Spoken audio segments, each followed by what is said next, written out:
Today, we're going to talk about something that a lot of successful people run into. How do you make that jump from being really great at what you do to leading a whole team of people to be great too? We're going to use a really cool example from a direct sales program in Kenya to break down the universal steps for building and motivating a winning team. All right, so here's the game plan. We'll start with that crucial mindset shift. How you need to think differently. Then we'll get into the practical stuff, finding your people, getting them set up for success right away, keeping them fired up, and finally, how to scale the whole thing into a real, thriving business. The very first step on this path, it's not actually something you do. It's all about how you think. It's a total rewiring of your brain, moving from being a solo player to being a team captain. And this slide, this just nails it. It boils the entire change down into one simple idea. As a seller, everything is about my sales, my numbers, my pitch. But when you become a leader, that has to flip. It becomes all about their sales. Your main job isn't selling anymore, it's teaching. It's supporting, and it's clearing the path so your team can win. So you might be asking, why even bother with all this? Well, the payoff is huge. You go from an income that's totally dependent on your own hustle to one that's built on leverage, where you can earn even when you're not personally making a sale. But honestly, it's more than just the money. You're building real leadership skills and making a much bigger difference by helping other people build their own success stories. Okay, so this part is super important. The whole model is designed to be really simple and, frankly, really fair. They call it one tier deep.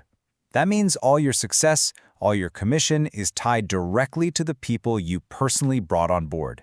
It keeps you focused on what actually matters, mentoring the team you built yourself. All right, so with that mindset in place, let's get practical. How do you actually find the right people to build this team with? This is the foundation for everything else, so you got to get it right. And this is crucial, right? You're not just looking for anyone with a pulse. You're scouting for potential. You're looking for those raw ingredients, people who are driven, who can talk to others, who are reliable. And for this particular business, being connected to tourists, that's just a massive head start. So where are these rock stars hiding? Well, here's the thing. They're probably not hiding at all. They're right out in the open, in places where they're already interacting with customers. Think about it. Taxi drivers, hotel staff, tour guides, they're already in the perfect position. Your network really is your net worth here. And this right here, this is probably one of the biggest mental shifts you have to make during recruitment. You are not selling them a product. You are selling them a side hustle, a business opportunity. You're offering them a totally free way to make extra cash using the conversations they're already having every single day. Let's look at what that actually sounds like. Jumbo.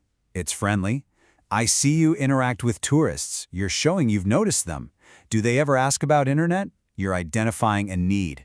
Then comes the solution. It's free. You are in commission. I can show you. See how that works? It's an invitation, not a pushy sales pitch. It's all value, no pressure. Okay, so you did it. You recruited someone. That's fantastic. But, and this is a big but, the work is really just getting started. This next part, the onboarding, is so critical.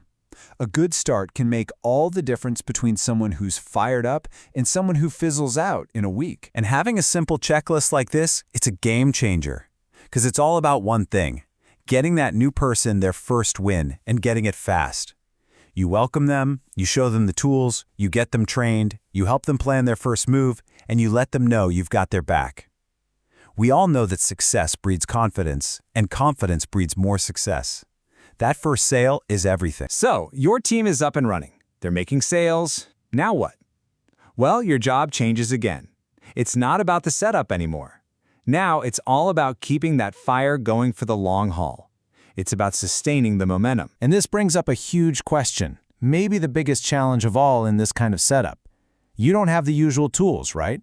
You're not their boss. You can't order them to perform. So, what do?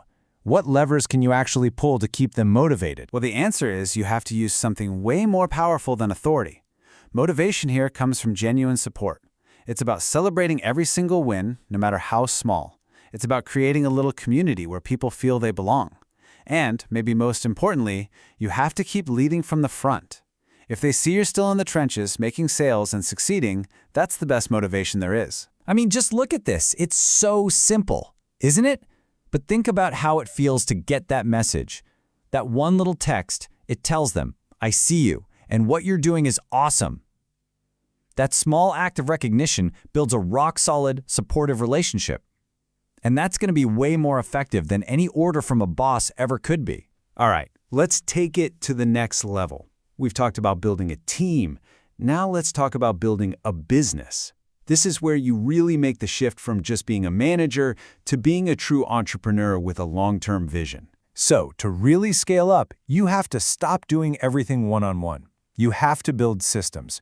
This means reaching beyond your personal network and forming bigger partnerships. It means creating tools like info packets or holding weekly Q&As to make recruiting more efficient. You're building a machine that can grow with or without your direct moment-to-moment effort. And that really brings us to the final, most important question. After you've mastered all this, after you've built the team and the systems, what's next? What's the big picture? This whole thing isn't just about managing a few people. It's about giving you the blueprint to build your own empire, whatever that looks like to you. So the real question is, what vision are you going to build with it?